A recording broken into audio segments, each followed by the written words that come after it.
Hello बच्चों। तो बेटा आज हम देखने वाले हैं हमारा जो किंगडम एनिमेलिया की सेकंड ट्रिक है। और बेटा इसके अंदर हम ये देखेंगे कि पहली बार डाइजेस्टिव सिस्टम किसके अंदर आया, इनकम्प्लीट डाइजेशन किस में है, कंप्लीट डाइजेशन किस में है, सर्कुलेटरी सिस्टम पहली बार किस में बना, क्लोज सर्कुलेटरी सिस्टम किस में है, ओपन सर्कुलेटरी सिस्टम किसके अंदर है, डिप्लोब्लास्टिक लेयर किस में है, या रेडियल सिमेट्री किस में है, बायलेटरल सिमेट्री किस में है, वगैरह वगैरह। मतलब कि ये जो मैं आपको स्क्रीन पर चार्ट दिखा रहा हूँ ये one of the most important chart है और मैं गारंटी दे रहा हूँ बेटा पूरे के पूरे जितने भी हमारे किंगडम एनिमेलिया की जो बेसिक कैरेक्टरिस्टिक्स है वो सारी की सारी इसी चार्ट से आने वाली है। मतलब कि आपने ये चार्ट याद रख लिया तो यकीन मानना बहुत सारा आपने इस पूरे के पूरे चैप्टर की कॉन्सेप्ट को याद रख रखा है। तो चलो बिना किसी देरी के हम चालू करते हैं। तो देखिए बेटा सबसे पहले बात आती है कि हमारे पास कितने फाइलम्स है। तो we know very well total बेटा हमारे पास कितने फाइलम्स होते हैं, 11 फाइलम्स होते हैं। तो पहला हमारे पास पोरीफेरा, दूसरा सीलेंटेटा, टीनोफोरा, फिर Platyhelminthes, Aschelminthes, Annelida, Arthropoda, Mollusca, Echinodermata, Hemichordata and कोडेटा। देखो सबसे पहले हमको याद रखना है बेटा सेल किसके अंदर पहले बनी। तो सबसे पहले अगर हम देखेंगे तो सेल जो बनी वो किसके अंदर बनी, पोरीफेरा के अंदर बनी। तो याद रखना सेल्यूलर डेवलपमेंट किस में देखने मिलता है हमको, पोरीफेरा के अंदर देखने मिलता है। तो पोरीफेरा में क्या देखने मिलता है हमको, सेल्यूलर डेवलपमेंट देखने मिलता है। फिर नेक्स्ट बात आती है कि सबसे पहले टिश्यू ऑर्गेनाइजेशन किस में देखने मिला। तो याद रखना बेटा दुनिया के अंदर पहली बार जो टिश्यू बने थे एनिमल्स में वो कौन थे, मेनली सीलेंट्रेट्स थे। कौन थे वो, सीलेंट्रेट थे। उनके बाद में बने कौन, टीनोफोरा। तो इसीलिए याद रखना ये जो मैंने ब्रैकेट बना रहा है इन दोनों के लिए बना रखा है कि जितने भी सीलेंट्रेटा होते हैं एंड टीनोफोरा इन दोनों के अंदर बेटा हमको टिश्यू लेवल ऑर्गेनाइजेशन देखने मिलता है। नेक्स्ट आता है बेटा इसके नीचे जितने भी हमारे पास प्लेटीहेलमिंथस से कोर्डेटा तक उन सब के अंदर बेटा हमको ऑर्गन ऑर्गेनाइजेशन या ऑर्गन सिस्टम देखने मिलता है। समझ में आई बात। तो पहली बार सेल किसमें बनी, पोरीफेरा में। इसके नीचे सीलेंटेटा, टीनोफोरा, उनके अंदर टिश्यू लेवल ऑर्गेनाइजेशन। और उसके नीचे प्लेटीहेलमिंथस से लेकर कोर्डेटा तक उन सब के अंदर बेटा हमको ऑर्गन सिस्टम ऑर्गेनाइजेशन देखने मिलता है। नेक्स्ट बात आ जाती है बेटा हमारे पास डाइजेशन के लिए। तो याद रखना देखो पोरीफेरा के अंदर इतना कुछ एडवांस सिस्टम नहीं होता, इसीलिए उसके अंदर कोई भी डाइजेस्टिव सिस्टम हमको नहीं देखने मिलता है। तो इसीलिए मैंने लिख रखा है यहाँ पर नो डाइजेशन। क्या लिख रखा मैंने, नो डाइजेशन। तो याद रखना बेटा जितने भी हमारे पास पोरीफेरा होते हैं उनके अंदर कोई भी डाइजेस्टिव सिस्टम नहीं देखने मिलता, दैट्स मीन्स उनके अंदर डाइजेस्टिव सिस्टम अब्सेंट होता है। फिर आते हैं हमारे पास सीलेंटेटा एंड टीनोफोरा। तो सीलेंटेटा एंड टीनोफोरा के अंदर हमको इनकम्प्लीट डाइजेशन देखने मिलता है। इनकम्प्लीट डाइजेशन का मतलब आपको पता ही है, जिसके अंदर एक ओपनिंग हो वही माउथ और वही एनस की तरह वर्क करती है। नेक्स्ट आता है हमारे पास कंप्लीट डाइजेशन किस में देखने मिलता है। तो देखो सीलेंट्रेटा को छोड़ दो एंड टीनोफोरा को छोड़ दो, उसके बाद जितने भी हमारे प्लेटीहेलमिंथस से लेकर कोर्डेटा तक है उन सब के अंदर बेटा हमको कंप्लीट डाइजेशन देखने मिलता है। समझ में आ रही है बात। तो कंप्लीट डाइजेशन कहाँ से कहाँ तक, प्लेटीहेलमिंथस से लेकर कोर्डेटा तक। और इनकम्प्लीट डाइजेशन किस में, सीलेंट्रेटा में, टीनोफोरा में। और डाइजेशन किस में नहीं देखने मिलता है बेटा, सिर्फ और सिर्फ पोरीफेरा के अंदर हमको डाइजेशन नहीं देखने मिलता है। नेक्स्ट बात आ जाती है बेटा सर्कुलेटरी सिस्टम के बारे में। तो सर्कुलेटरी सिस्टम अगर हम देखें तो दुनिया के अंदर पहली बार जो सर्कुलेटरी सिस्टम बना था वो बेटा सिर्फ और सिर्फ एनालिड्स के अंदर बना था। पहली बार जो बना था एनालिडा के अंदर बना था। और पहला जो सर्कुलेटरी सिस्टम था बेटा वो कैसा था, क्लोज सर्कुलेटरी सिस्टम था। तो याद रखना एनालिड्स हमारे वो ऑर्गेनिजम्स है जिनके अंदर पहली बार सर्कुलेटरी सिस्टम बना है और वो भी कैसा, क्लोज टाइप सर्कुलेटरी सिस्टम। बाकी उसके नीचे ऑर्थोपोड आ गए, मुलास्का आ गए, इकाइनोडर्मेटा आ गए, हेमिकोडेटा। उन सब के अंदर कैसे सर्कुलेटरी सिस्टम है बेटा, ओपन सर्कुलेटरी सिस्टम है। फिर खत्म कहाँ पर होता है हमारे पास, कोडेटा पर। तो याद रखना स्टार्ट कहाँ से करा आपने सर्कुलेटरी सिस्टम, एनेलिडा पर। तो स्टार्ट करा तो पहले ही क्लोज सर्कुलेटरी सिस्टम, और खत्म कहाँ पर करा, कोडेटा पर। दैट मीन्स वहाँ पर भी क्लोज सर्कुलेटरी सिस्टम, और दोनों के बीच में हमको देखने मिलता है क्या, ओपन सर्कुलेटरी सिस्टम। तो क्वेश्चन कहाँ से आएगा, क्वेश्चन ये आएगा पहली बार जो सर्कुलेटरी सिस्टम था कैसे था वो, क्लोज सर्कुलेटरी सिस्टम। किस फाइलम के मेंबर के अंदर बना था, एनालिड्स के अंदर। ठीक है। और उसके बाद में बना हमारा ओपन सर्कुलेटरी सिस्टम, ऑर्थोपोडा से हेमिकोडेटा तक। बाकी कोडेटा के अंदर सबके अंदर क्लोज सर्कुलेटरी सिस्टम देखने मिलता है। समझ में आ रही है बात। नेक्स्ट आ जाता है बेटा हमारे पास सिमेट्री के आधार पर ऑर्गेनिजम्स को या फाइलम्स को अगर हम देखें तो याद रखना तीन तरीके के होते हैं, सिमेट्रिकल होते हैं, रेडियल होते हैं, बायलेटरल सिमेट्री वाले होते हैं। चलो इसको भी अच्छी तरीके से देखते हैं। देखिए सबसे पहले बात आ जाती है बेटा पोरीफेरा के अंदर। तो पोरीफेरा के अंदर बेटा कोई भी सिमेट्री नहीं होती है, मतलब कि वो एसिमेट्रिकल होते हैं। पोरीफेरा जितने भी हैं वो सारे के सारे एसिमेट्रिकल हैं। बाकी आप देखिए हमारे पास Coelenterata, Ctenophora and Echinodermata, Coelenterata, Ctenophora and Echinodermata, इन तीनों के अंदर बेटा हमको रेडियल सिमेट्री देखने मिलती है। समझ में आ रही है बात। बाकी इनको छोड़ दो, मतलब सीलेंटेटा, टीनोफोरा, इकाइनोडर्मेटा, पोरीफेरा, इनको छोड़ दो, बाकी सब के अंदर बेटा हमको देखने मिलेगी कैसी, बायोलेटरल सिमिट्री। ठीक है, सो बायोलेटरल सिमिट्री कहाँ से लेकर कहाँ तक, प्लेटी हेल्मिंथस से लेकर कोर्डेटा तक, सिर्फ और सिर्फ इकाइनोडर्मेटा को छोड़ते हुए। समझ में आई बेटा आपको ये वाली बात? तो इस तरीके से हमारा जितना भी सिमिट्री वाली कंडीशन है हम याद रखेंगे। ठीक है, नेक्स्ट बात आती है बेटा हमारे पास कि जितने भी हमारे पास जम्स लेयर के आधार पर ऑर्गेनिजम्स होते हैं या फाइलम्स हैं, उनको कैसे कैसे याद रखें।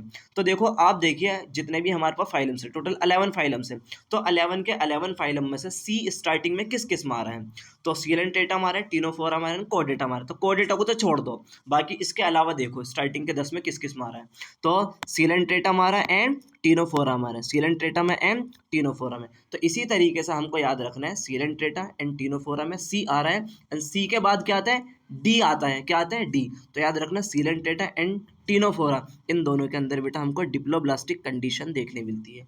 ठीक है, बाकी इनको छोड़ दो, बाकी जो हमारे पास सीलेंट्रेटा है एंड टीनोफोरा है एंड पोरीफेरा है, इनको छोड़ दो, बाकी इनके नीचे जितने भी है हमारे पास सब के अंदर बेटा हमको ट्रिप्लोब्लास्टिक कंडीशन देखने मिलती है। कैसी देखने मिलती है हमको, ट्रिप्लोब्लास्टिक कंडीशन। ठीक है, हालांकि प्लेटी हेल्मिंथस के अंदर भी हमको डिप्लोब्लास्टिक कंडीशन देखने मिलती है। ठीक है, चलो नेक्स्ट बात आती है बेटा हमारे पास सिलोम के आधार पर, कि सिलोम के आधार पर अगर हम देखें तो हमारे पास 3 तरीके के फाइलम्स हैं यहाँ पर। एक तो वो होंगे जिसमें कोई भी सिलोम नहीं है, एसिलोमेट वाले। दूसरे वो होंगे बेटा जिसमें फॉल्स सिलोम देखने मिलेगी, दैट इज स्यूडोसिलोमेट वाले या हाफ सिलोम देखने मिलेगी। तीसरा आ जाता है हमारे पास वो जिनमें हमको ट्रू सिलोम देखने मिलेगी, दैट इज द सिलोसिलोमेट वाले। तो इसको याद रखने की ट्रिक हमारे पास क्या है, देखो ऐसी है। पहले पकड़ लो आप किसको, एस्केलमिंथस को पकड़ लो, एस्केलमिंथस को पकड़ो। तो एस्केलमिंथस के ऊपर जाओ, ठीक है, जितने भी हैं सबके अंदर हमको एसिलोमेट कंडीशन देखने मिलेगी। एस्केलमिंथस के नीचे आओ तो सबके अंदर हमको सिलोमेट कंडीशन देखने मिलेगी। बचा क्या, सिर्फ और सिर्फ एस्केलमिंथस। तो एस्केलमिंथस में कैसी कंडीशन हमको, स्यूडोसिलोमेट वाली। तो याद रखना एस्केलमिंथस से ऊपर की ओर एसिलोमेट कंडीशन, ठीक है, एस्केलमिंथस से नीचे की ओर सिलोमेट कंडीशन, और एस्केलमिंथस कैसे है बेटा, स्यूडोसिलोमेट। ठीक है, समझ में आ रही है बात। चलिए नेक्स्ट बात आती है हमारे पास रेस्पिरेशन की। देखिए जैसे मैंने आपको बताया था कि पहली बार जो सर्कुलेटरी सिस्टम बना किसमें बना हुआ, एनालिड्स के अंदर। इसी तरीके से बेटा याद रखना पहली बार जो रेस्पिरेटरी सिस्टम बना था वो भी किसमें बना था, हमारे एनालिड्स के अंदर। ठीक है, सो देखो याद रखना कि एनालिड्स पर आ जाओ, ये रहे हमारे एनालिड्स। ठीक है, सो एनालिडा से नीचे जितने भी हैं, एनालिडा हो गए, ऑर्थोपोड हो गए, मोलास्क हो गई, काइनोडर्मेटा हो गए, हेमिकोडेटा हो गए एंड कोडेटा, उन सब के अंदर बेटा हमको रेस्पिरेटरी सिस्टम देखने मिलता है। बाकी एनालिड से ऊपर जितने भी हमारे फाइलम्स हैं उनके अंदर कोई भी रेस्पिरेटरी सिस्टम ना ही सर्कुलेटरी सिस्टम देखने मिलता है। समझ में आई बात। तो एनालिडा पर आपको एक चीज़ याद रखनी है, दो याद रखनी है कि एनालिडा से ऊपर जितने भी है कोई सर्कुलेटरी सिस्टम, कोई रेस्पिरेटरी सिस्टम नहीं है। एनालिड से नीचे जितने भी हैं उन सब के अंदर रेस्पिरेटरी सिस्टम भी है एंड सर्कुलेटरी सिस्टम भी। बहुत बढ़िया, चलिए नेक्स्ट पर आते हैं। नेक्स्ट आ जाता है बेटा हमारे पास के डेवलपमेंट के आधार पर अगर हम देखें तो किस तरीके से कौन कौन से फाइलम के अंदर किस तरीके का डेवलपमेंट देखने मिलता है। तो याद रखना बेटा हमारे पास जो होते हैं मेंबर्स दो तरीके के हैं इसमें, एक तो वो जिसके अंदर हमको डायरेक्ट डेवलपमेंट देखने मिलता है और दूसरे वो बेटा जिसमें हमको इनडायरेक्ट डेवलपमेंट देखने मिलता है।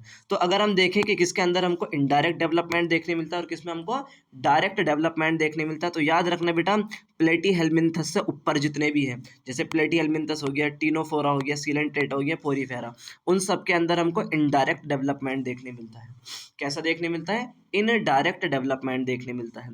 बाकी आ जाओ इकाइनोडर्मेटा से नीचे की ओर, तो इकाइनोडर्मेटा हो गया, हेमिकोडेटा हो गया एंड कोडेटा, उन सब के अंदर भी हमको इनडायरेक्ट डेवलपमेंट देखने मिलता है। तो इनडायरेक्ट डेवलपमेंट कहाँ कहाँ पर, प्लेटी हेल्मिंथस से ऊपर की ओर और इकाइनोडर्मेटा से नीचे की ओर। बचा क्या क्या हमारा, एक तो बचा हमारा एस्किलमिंथस, दूसरा बचा बेटा हमारा एनालिडा, फिर बचा हमारा ऑर्थोपोडा और बचा हमारा मोलास्का। उसके अंदर हमको दोनों ही तरीके का डेवलपमेंट देखने मिलता है, मीन्स डायरेक्ट एंड इनडायरेक्ट। तो याद रखना इनडायरेक्ट डेवलपमेंट कहाँ कहाँ पर देखने मिलता है हमको, एक तो प्लेटी हेल्मिंथस से ऊपर की ओर और दूसरा इकाइनोडर्मेटा से नीचे की ओर। बीच में बचा हमारे पास Aschelminthes, Annelida, Arthropoda and Mollusca. इसके अंदर बेटा हमको दोनों ही तरीके का डेवलपमेंट देखने मिलता है, इनडायरेक्ट भी एंड डायरेक्ट भी। ठीक है, चलिए नेक्स्ट आता है हमारे पास बेटा फर्टिलाइजेशन। अगर देखें बेटा, याद रखना फर्टिलाइजेशन के ऊपर इतनी बार क्वेश्चन पूछा है नेट में, इतनी बार, बहुत बार पूछ रखा है। तो आप यहाँ पर याद रखना कि कहाँ कहाँ पर हमको एक्सटर्नल फर्टिलाइजेशन देखने मिलता है, कहाँ पर हमको इंटरनल फर्टिलाइजेशन देखने मिलता है। देखिए यहाँ पर मैंने बना रखा है आई एफ बना रखा है, ये रहा आई एफ, और यहाँ पर बना रखा है ई एक्स, और यहाँ पर भी ई एक्स। तो आई एफ का मतलब होता है बेटा इंटरनल फर्टिलाइजेशन, और ई एक्स का मतलब होता है एक्सटर्नल फर्टिलाइजेशन। देखो इंटरनल फर्टिलाइजेशन अगर हम देखें तो पोरीफेरा जो है वो क्या करते हैं, इंटरनल फर्टिलाइजेशन करते हैं। पोरीफेरा क्या कर रहे हैं, इंटरनल फर्टिलाइजेशन। देखिए यहाँ पर भी मैंने दिखा रखा है। तो पोरीफेरा के अंदर क्या, इंटरनल फर्टिलाइजेशन, ठीक है। और किस में देखने मिलता है इंटरनल फर्टिलाइजेशन, प्लेटीहेल्मिन्थस में एंड एस्केलमिन्थस में। तो याद रखना इंटरनल फर्टिलाइजेशन किस किस में है, तीन याद रखना बस, एक तो प्लेटीहेल्मिन्थस में, एस्केलमिन्थस में एंड पोरीफेरा में। इन तीनों के अंदर देखने मिलता है इंटरनल फर्टिलाइजेशन। बाकी इन सब के, इनके अलावा जितने भी हैं सब के अंदर देखने मिलता है हमको एक्सटर्नल फर्टिलाइजेशन, ठीक है। तो इंटरनल फर्टिलाइजेशन किसमें, पोरीफेरा में, प्लेटीहेल्मिन्थस में, एस्केलमिन्थस में। बाकी इनके अलावा कौन कौन बचे हमारे पास, सीलेंट्रेटा बचे, टीनोफोरा बचे, Annelida, Arthropoda, Mollusca, Echinodermata, Hemichordata and कोडेटा। इन सब के अंदर बेटा हमको एक्सटर्नल फर्टिलाइजेशन देखने मिलता है। समझ में आई बात। चलिए नेक्स्ट देखते हैं। तो नेक्स्ट जो आता है बेटा हमारे पास, वो आता है हमारे पास रिप्रोडक्शन। तो रिप्रोडक्शन के अंदर किसमें एक्सेक्सुअल है, किसमें सेक्सुअल है, किसमें दोनों ही तरीके का देखने मिलता है।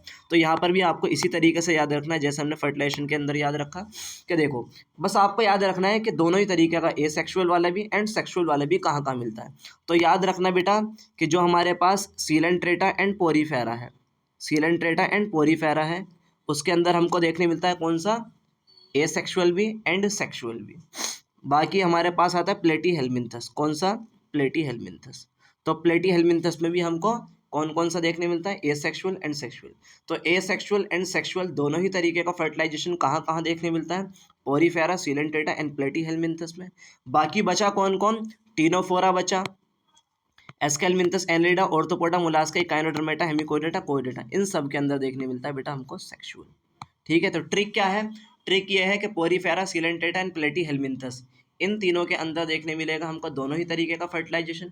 बाकी इनके अलावा जितने भी हमारे पास फाइलम्स हैं उन सब के अंदर हमको सेक्सुअल रिप्रोडक्शन देखने मिलेगा। और एक खास बात और ये है कि हमारे पास प्लेटीहेल्मिन्थस से ऊपर की ओर जितने भी हमारे पास मेंबर हैं उन सब के अंदर हमको मोनोसियस कंडीशन देखने मिलेगी। मोनोसियस कंडीशन का मतलब ये है कि एक ही पर्सन होगा, या मीन सॉरी पर्सन नहीं, मतलब एक ही ऑर्गेनिज्म होगा, उसी के अंदर मेल एंड उसी के अंदर बेटा फीमेल वाला पार्ट होगा, ठीक है। चलिए नेक्स्ट बात आती है हमारे पास कि कौन सा वर्टिब्रेट है, कौन सा इनवर्टिब्रेट है।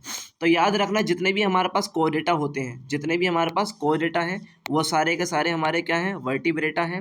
बाकी उनके उनसे अलावा जितने भी ऊपर की ओर हैं वो सारे के सारे क्या बेटा, इनवर्टिब्रेट है। तो कोडेटा को छोड़ दो, कोडेटा के ऊपर जितने भी हैं सारे के सारे वो इनवर्टिब्रेट है। कौन है बेटा वो, इनवर्टिब्रेट। बहुत बढ़िया। नेक्स्ट आ जाता है हमारे पास कि किस किस के अंदर हमको सेगमेंटेशन देखने मिलती है, किसमें सेगमेंटेशन नहीं देखने मिलती है। देखिए सीधी सीधी ट्रिक ये है कि एनरिडा में, ऑर्थोपोडा में एंड कोडेटा के अंदर हमको सेगमेंटेशन देखने मिलता है। याद रखना किस किस में सेगमेंटेशन है, एनिलिडा, ऑर्थोपोडा एंड कोडेटा के अंदर। देखिए कोडेटा हो गया, एनिलिडा एंड ऑर्थोपोडा, इन तीनों के अंदर हमको देखने मिलता है सेगमेंटेशन। बाकी इनके अलावा जितने भी फाइलम्स हैं उन सब के अंदर हमको कोई भी सेगमेंटेशन नहीं देखने मिलता है।